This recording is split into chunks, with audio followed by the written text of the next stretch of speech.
Karnataka lockdown ಮತ್ತಷ್ಟು ವಿಸ್ತರಣೆ ಆಗುತ್ತಾ? ಹೌದು ಅಂತಿದೆ ಅಂಕಿ ಅಂಶಗಳು, ಸರ್ಕಾರದ ಮೂಲಗಳು. ಮೇ 12ರ ನಂತರನೂ ಲಾಕ್ಡೌನ್ ವನವಾಸ ಮುಂದುವರಿಯಲಿದೆ.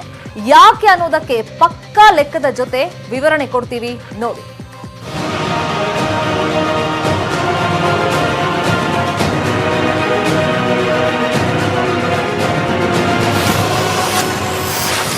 ಮತ್ತೆ 14 ದಿನ ಕೊರೋನಾ ಕರ್ಫ್ಯೂ ವಿಸ್ತರಣೆ ಪ್ಲಾನ್.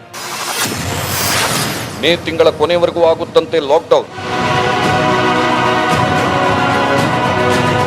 ಅಚ್ಚರಿ ಪಡಬೇಡಿ, ಕರ್ನಾಟಕದಲ್ಲಿ ಮೇ ತಿಂಗಳ ಕೊನೆವರೆಗೂ ಲಾಕ್ಡೌನ್ ವಿಸ್ತರಣೆ ಆಗೋದು ಹೆಚ್ಚು ಕಮ್ಮಿ ಗ್ಯಾರಂಟಿ. ಸರ್ಕಾರದ ಉನ್ನತ ಮೂಲಗಳಿಂದಲೇ ಸಿಕ್ಕಿರೋ ಮಾಹಿತಿ. ಮೇ 12ರವರೆಗೂ ಹೇಗೆ ಕೊರೋನಾ ಕರ್ಫ್ಯೂ ಹೆಸರಲ್ಲಿ ಲಾಕ್ಡೌನ್ ಆಗಿದೆಯೋ ಅದೇ ಥರ ಲಾಕ್ಡೌನ್ ವಿಸ್ತರಣೆ ಆಗಲಿದೆ. ಇದಕ್ಕೆ ಕಾರಣ ಕೊರೋನಾ ಮರಣ ಮೃದಂಗ.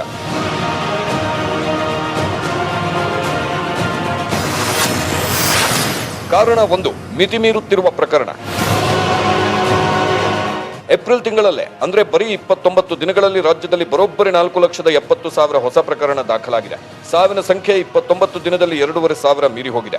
ಇದು ಸರ್ಕಾರದ ಲೆಕ್ಕ ಅಷ್ಟೇ. ಆದ್ರೆ ಕೊರೋನಾ ಟೆಸ್ಟ್ ಮಾಡಿಸದೆ ಬರೀ ಸಿಟಿ ಸ್ಕ್ಯಾನ್ ನಲ್ಲಿ ಪಾಸಿಟಿವ್ ಅಂತ ಆಸ್ಪತ್ರೆಯಲ್ಲಿ ಚಿಕಿತ್ಸೆ ಪಡೆಯುತ್ತಿರುವವರ ಸಂಖ್ಯೆನೂ ಸರ್ಕಾರದ ಲೆಕ್ಕ ಮೀರಿಸುವಷ್ಟಿದೆ.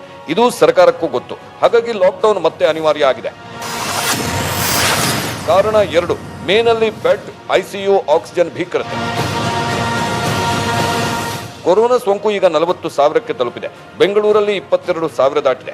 ಆದರೆ ಮೇ ತಿಂಗಳಲ್ಲಿ ಪ್ರತಿದಿನ ಬೆಂಗಳೂರಲ್ಲೇ 35,000 ಜನರಿಗೆ ಸೋಂಕು ತಗುಲುತ್ತೆ. ಈಗಿರುವ ಬೆಡ್ಗಳು, ಐಸಿಯುಗಳು, ಆಕ್ಸಿಜನ್ ಕೊರತೆ ಎಷ್ಟಿದೆಯೋ ಅದಕ್ಕಿಂತ 2 ಪಟ್ಟು ಸಮಸ್ಯೆ ಎದುರಾಗುವುದು ನಿಶ್ಚಿತ ಅಂತ ಖಾಸಗಿ ಆಸ್ಪತ್ರೆಗಳ ಒಕ್ಕೂಟದ ಅಧ್ಯಕ್ಷ ಪ್ರಸನ್ನ ಅವರೇ ಸ್ಫೋಟಕ ಮಾಹಿತಿ ಹೊರಹಾಕಿದ್ದಾರೆ. ಆಕ್ಸಿಜನ್ ಸಪ್ಲೈಯರ್ಸ್ ಏನಾಗಿದೆ, ಅವರು ಏನ್ ರೆಗ್ಯುಲರ್ ಆಗಿ ಸಪ್ಲೈ ಮಾಡ್ತಿದ್ರು ಅದನ್ನ ಮಾಡ್ತಾ ಇದಾರೆ ಅವರು. ಬಟ್ ಈ ಹೆಚ್ಚಿನ ಒಂದು ಡಿಮ್ಯಾಂಡ್ ಏನಿದೆ ಅದನ್ನ ಫುಲ್ಫಿಲ್ ಮಾಡಕ್ ಆಗ್ತಾ ಇಲ್ಲ ಅವ್ರ ಹತ್ರ. ಸುಮಾರು 1,400 ಮೆಟ್ರಿಕ್ ಟನ್ ರಿಕ್ವೈರ್ಮೆಂಟ್ ಬೇಕಾಗತ್ತೆ. ಇದೇ ನಿಟ್ಟಿನಲ್ಲಿ ಕೇಸ್ಗಳು ಜಾಸ್ತಿ ಆಗ್ತಾ ಹೋದ್ರೆ ಸೊ ಇದಕ್ಕೆ ನಾವು ರೆಡಿ ಆಗ್ಬೇಕು. ಹಾಗೆ ಇವತ್ತು ನಮ್ಮ ಕರ್ನಾಟಕದಲ್ಲಿ ಒಂದು 35,000 ಜನ ಅಡ್ಮಿಟೆಡ್ ಪೇಷಂಟ್ಸ್ ಇದ್ರೆ ನಿಯರ್ಲಿ ಅದರಲ್ಲಿ 30,000 ಜನಕ್ಕೆ ರೆಮಿಡಿಸಿವಿರ್ ಬೇಕಾಗುತ್ತೆ.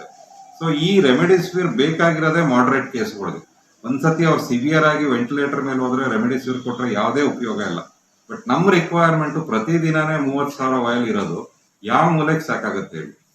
ಸೊ ಕೇಂದ್ರ ಸರ್ಕಾರನು ನಮ್ಮ ಇದನ್ನ ಕೋಟಾನ ಹೆಚ್ಚು ಮಾಡಬೇಕು. ಕೇಂದ್ರ ಸರ್ಕಾರದ ಮೇಲೆ ಒತ್ತಡ ಹಾಕಿ ಇನ್ನು ಹೆಚ್ಚಿನ ಒಂದು ಕೋಟಾನ ನಮ್ಗೆ ತಗೊಂಡ್ರೆ ನಮ್ಗೆ ಸಂಭಾಳಿಸಬಹುದು. ಕಾರಣ 3, 15% ಪಾಸಿಟಿವಿಟಿ ಇದ್ದಲ್ಲಿ ಲಾಕ್ಡೌನ್ ಮಾಡಿ. ದೇಶದ 150 ಜಿಲ್ಲೆಗಳ ಲಾಕ್ಡೌನ್ಗೆ ತಜ್ಞರ ಸಲಹೆ. 15% ಪಾಸಿಟಿವಿಟಿ ಇರುವ ಜಿಲ್ಲೆಗಳನ್ನು ಲಾಕ್ಡೌನ್ ಮಾಡಿ ಅಂತ ತಜ್ಞರ ಸಮಿತಿ ಮೋದಿ ಸರ್ಕಾರಕ್ಕೆ ಸಲಹೆ ಕೊಟ್ಟಿದೆ. ಆಯಾ ರಾಜ್ಯಗಳ ಜೊತೆ ಚರ್ಚಿಸಿ ಲಾಕ್ಡೌನ್ ಬಗ್ಗೆ ನಿರ್ಧಾರ ಮಾಡ್ತೀವಿ ಅಂತ ಕೇಂದ್ರ ಸರ್ಕಾರ ಹೇಳಿದೆ. ಒಂದ್ ವೇಳೆ 15% ಪಾಸಿಟಿವಿಟಿಯ ಜಿಲ್ಲೆಗಳು ಲಾಕ್ ಆಗಿದ್ದೇ ಆದ್ರೆ ಕರ್ನಾಟಕದ 10 ಜಿಲ್ಲೆಗಳು ಲಾಕ್ಡೌನ್ ಆಗಲಿದೆ. ಕೊಡಗಿನಲ್ಲಿ 21% ಪಾಸಿಟಿವಿಟಿ ಕೇಸ್ಗಳಿವೆ. ರಾಯಚೂರಲ್ಲಿ ಹತ್ರ 19% ಪಾಸಿಟಿವಿಟಿ ಇದೆ. ಕೋಲಾರದಲ್ಲಿ 18% ಇದೆ. ಬೆಂಗಳೂರು ನಗರದಲ್ಲಿ 17.6% ಪಾಸಿಟಿವಿಟಿ ಇದೆ.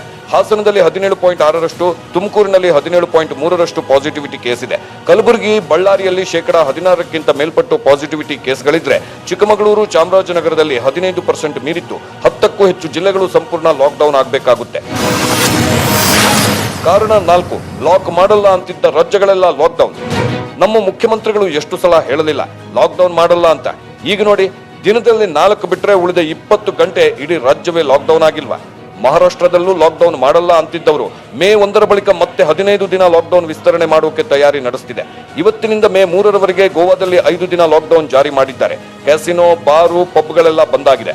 ಅಗತ್ಯ ಸೇವೆ, ಕೈಗಾರಿಕೆಗಳು ಮಾತ್ರ ಓಪನ್ ಆಗಿವೆ. ಬಿಹಾರದಲ್ಲಿ ನೈಟ್ ಕರ್ಫ್ಯೂ ಅವಧಿಯನ್ನ ವಿಸ್ತರಣೆ ಮಾಡಿದ್ದು ಸಂಜೆ 4 ಗಂಟೆಯಿಂದ ಬೆಳಗ್ಗೆ 6 ಗಂಟೆವರೆಗೆ ಎಲ್ಲ ಬಂದಾಗಲಿದೆ. ಮೇಘಾಲಯದಲ್ಲಿ ಶಿಲ್ಲಾಂಗ್, ಜೊವೈ, ತುರಾ ಪಟ್ಟಣವನ್ನ ಮೇ 1ರಿಂದ 10 ದಿನ ಲಾಕ್ಡೌನ್ ಮಾಡಿದೆ. ಏಪ್ರಿಲ್ ಆರಂಭದಲ್ಲಿ ನಿರ್ಲಕ್ಷ್ಯ ಮಾಡಿದ್ದಕ್ಕೆ ಈಗ ಸರ್ಕಾರ ಬಾಯ್ ಬಡ್ಕೋತಿದೆ. ಲಾಕ್ಡೌನ್ ಮಾಡಿದೆ. ಈಗ ಕೊರೋನಾ ಸೋಂಕು ಮೇ ತಿಂಗಳಲ್ಲಿ ಈಗಿರೋದಕ್ಕಿಂತ ಡಬಲ್ ಆಗೋದು ಪಕ್ಕ. ಹಾಗಾಗಿ ಲಾಕ್ಡೌನ್ ಅವಧಿಯನ್ನ ವಿಸ್ತರಣೆ ಆಗೋದು ಪಕ್ಕ. Be careful. Bureau report, news 18 Kannada.